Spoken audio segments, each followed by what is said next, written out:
me lo imagino como si se viera. Como yo he visto anteriormente, pues al final, pues sí, estoy imaginándome un agarre con un canto de tal manera, pues me lo estoy imaginando. Si estoy viendo un agujero, un tal, el parabol, donde me chapo, los pies también.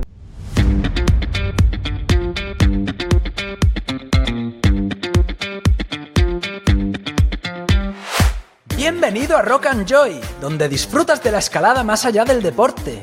Rock and Joy, el podcast semanal de escalada en el que hablamos de técnicas, material, acondicionamiento y estilo de vida, para todos los amantes de la naturaleza y de la roca. Contigo, Miguel Sancho.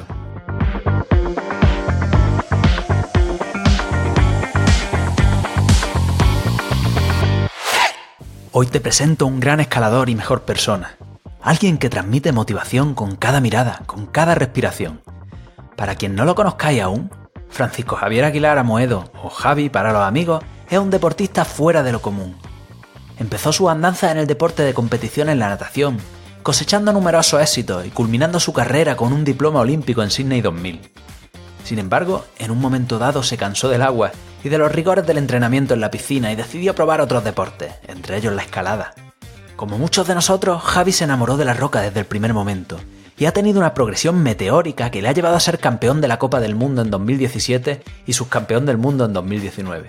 ¿No te suena? Quizá he olvidado comentarte un pequeño detalle. Para conseguir todos sus objetivos y sus éxitos, Javi tiene que lidiar con una circunstancia distinta a la tuya o la mía, ya que Javi no puede ver, es totalmente ciego, pero esto no solo no le ha impedido llevar una vida normal, sino que le ha dado el impulso para llevar una vida extraordinaria, para convertirse en un ejemplo de actitud y mentalidad, para darnos a todos una lección de visión y perspectiva. Podría seguir hablándote de Javi, pero mejor que nos hable él. Te presento a Javier Aguilar.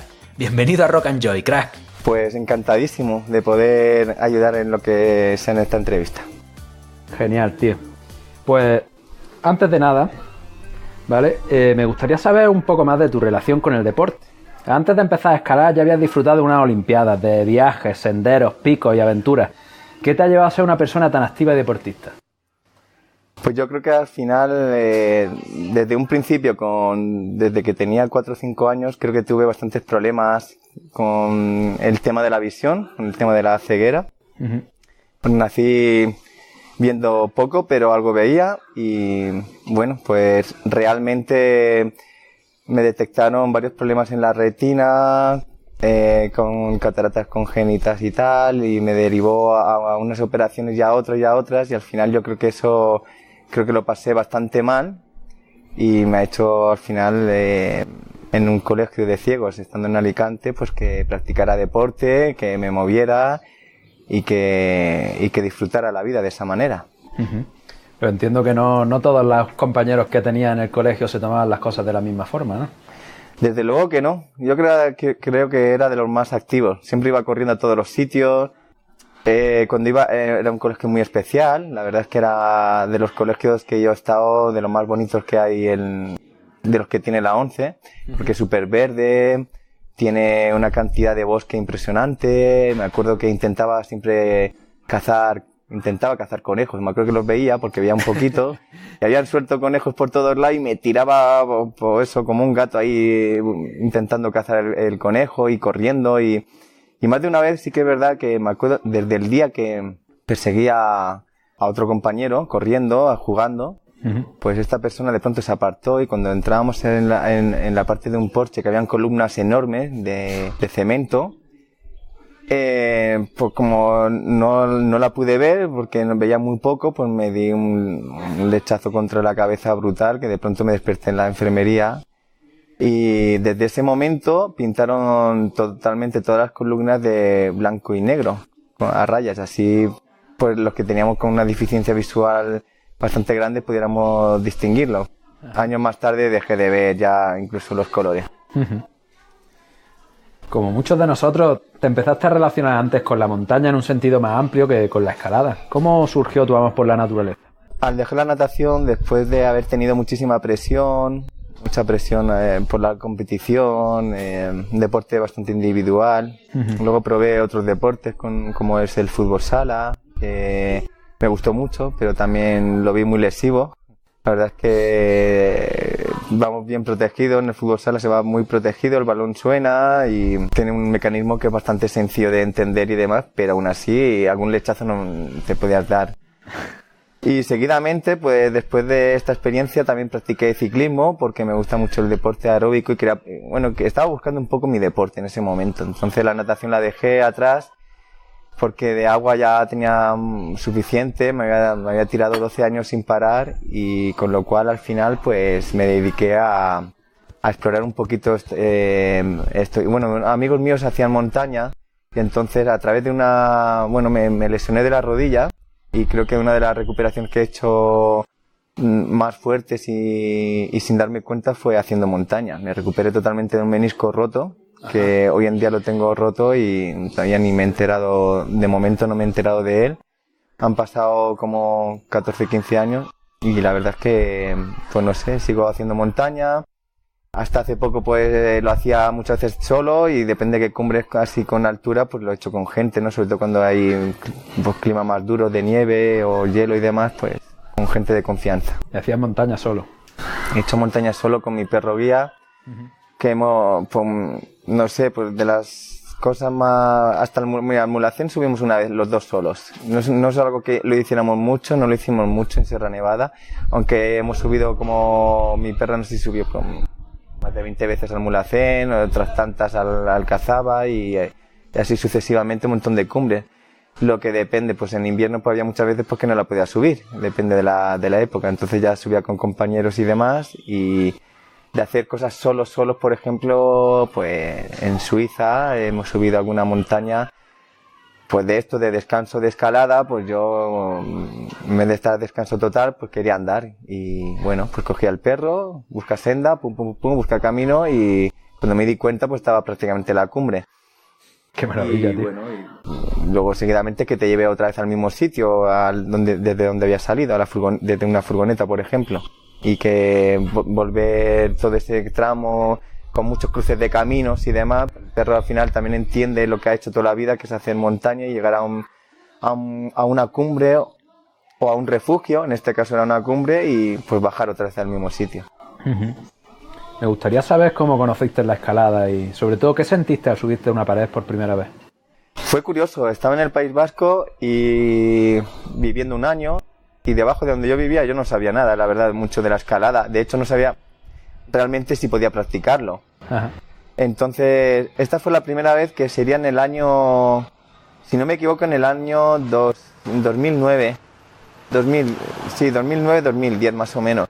Y había unos vascos allí que yo, pues me dio curiosidad, me acerqué allí al sector y me dijo que si quería escalar y dije que no le había probado nunca y tampoco sabía si realmente los ciegos podíamos escalar y eso. Pues vente tal, que lo vas a probar y me explicó cómo iba un poquito, tal, lo hice en Torrop.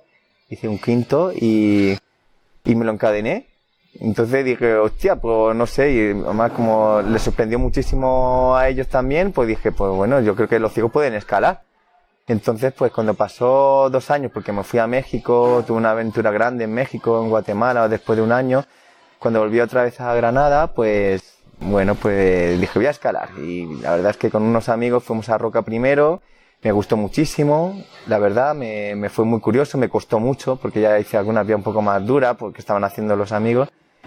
Y pues no lo vi imposible, desde luego, y pues me puse a ir a rocódromos, porque creo que fue como el sitio donde podía coger más fuerza, aprender, y así empecé poco a poco. ¿Y cuándo decidiste tomarte en serio la escalada?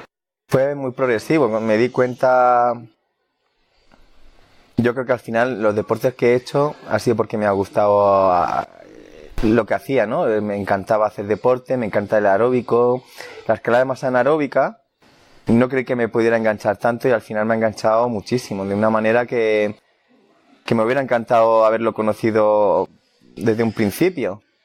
Pero bueno, he hecho muchas cosas en la vida que no hay que descartarlas y poco a poco pues he ido escalando, progresando y también un poco siendo bastante constante, sobre todo con la constancia. Yo creo que ha sido mi progresión, cómo he ido evolucionando, yendo a roca, rocódromo también, y hasta que me puse en contacto con Urco Carmona, que Urco Carmona.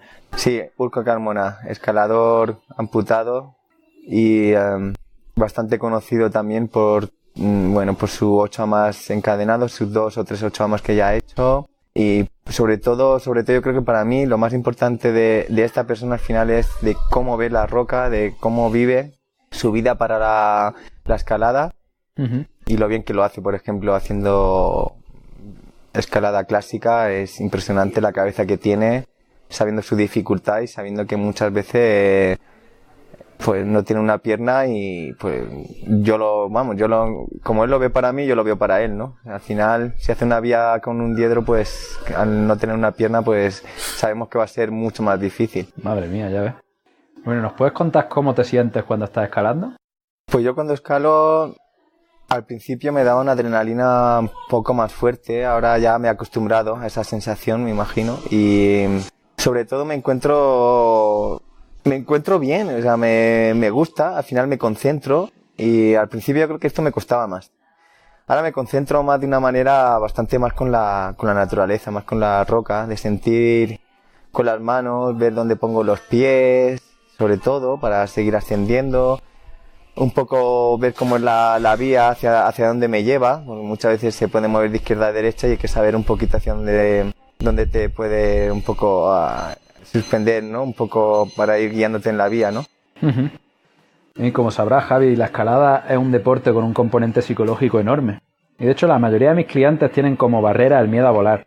A mí me encantaría saber cómo gestionas tú el miedo a la altura, al vuelo, a la exposición. ¿Cómo lo sientes? ¿Cómo lo haces?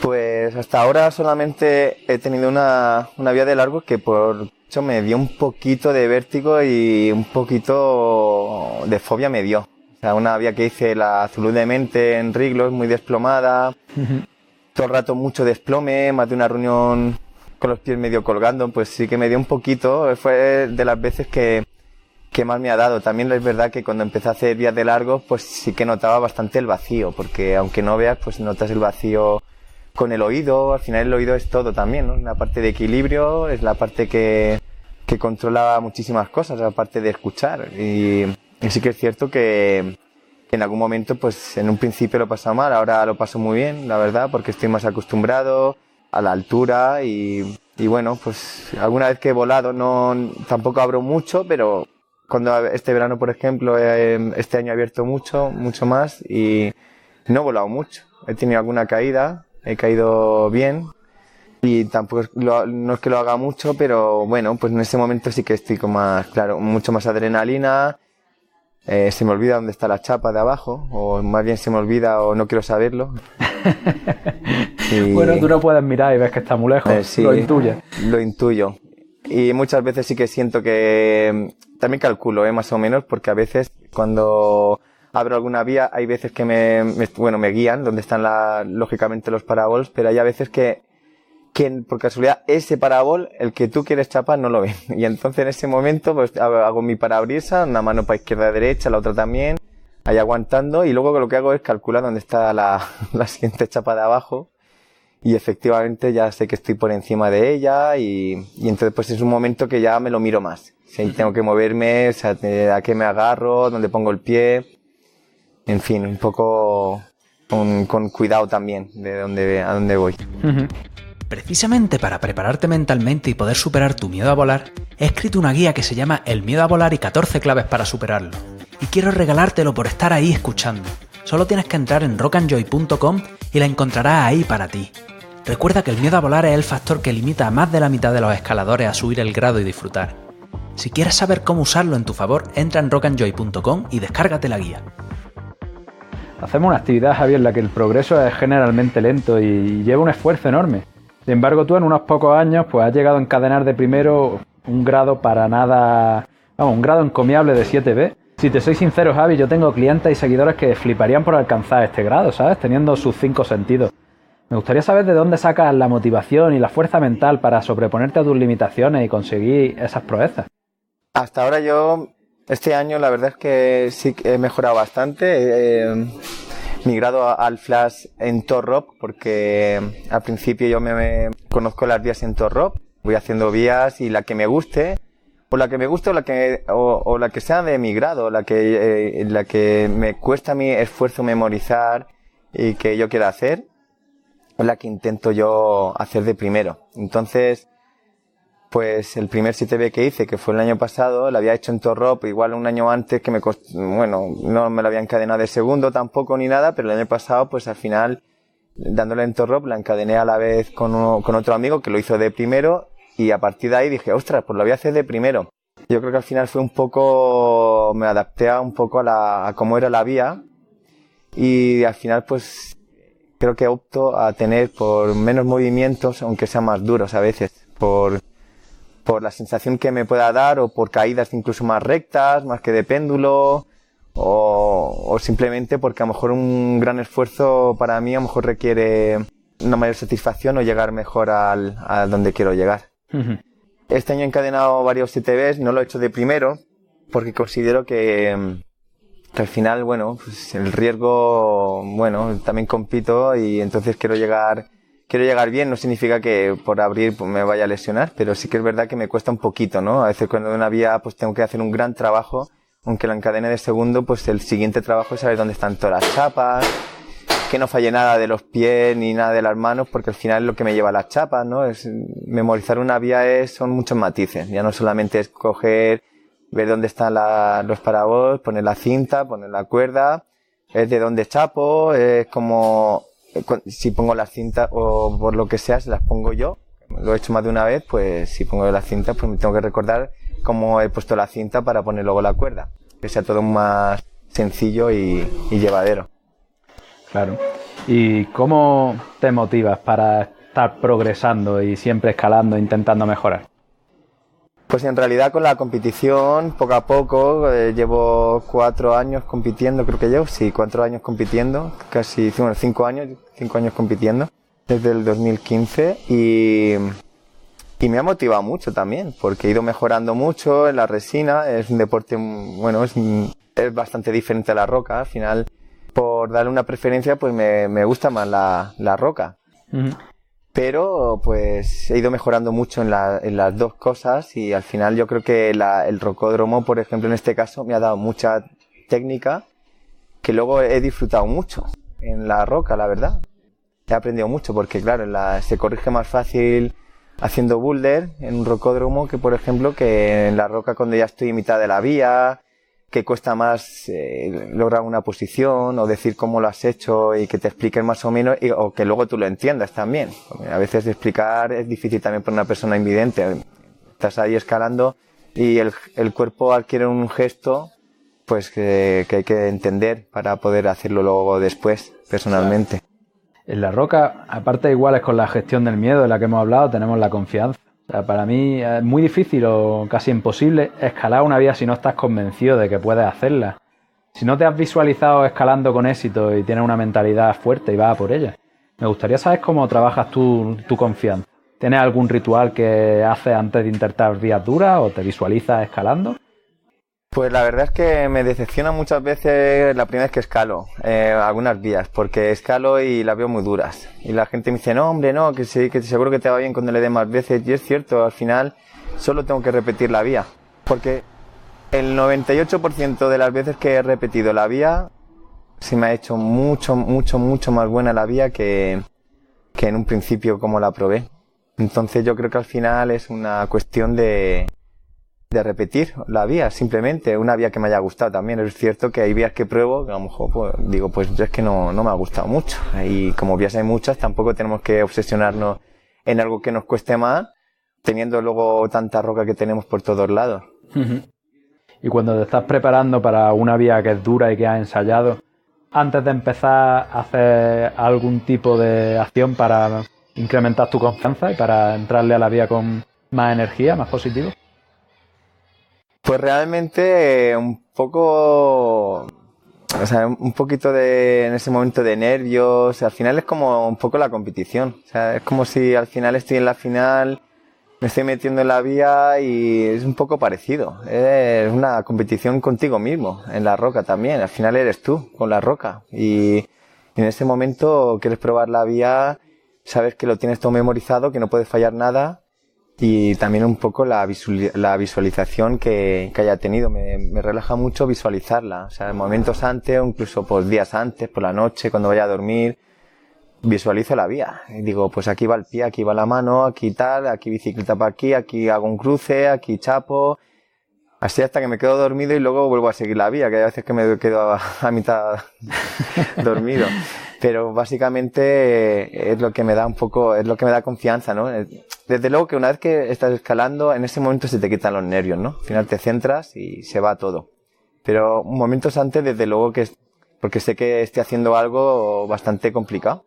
Pero al final es como todo, digo, se lo tengo que memorizar. Si realmente es como si la hiciera en un torrop, aunque tenga la cuerda por debajo. Y en esa visualización lo que haces es intentar experimentar, ¿no? En tu mente las texturas, los agarres y los movimientos. Sí, exactamente. Sobre todo me lo imagino como si se viera. Como yo he visto anteriormente, pues al final, pues sí, estoy imaginándome un agarre, con un canto de tal manera, pues me lo estoy imaginando. Si estoy viendo, en fin, un agujero, un tal, el parabol, donde me chapo, los pies también, al final. Y una de las cosas más importantes son los pies, porque al final los pies es donde tienen que ir fijos.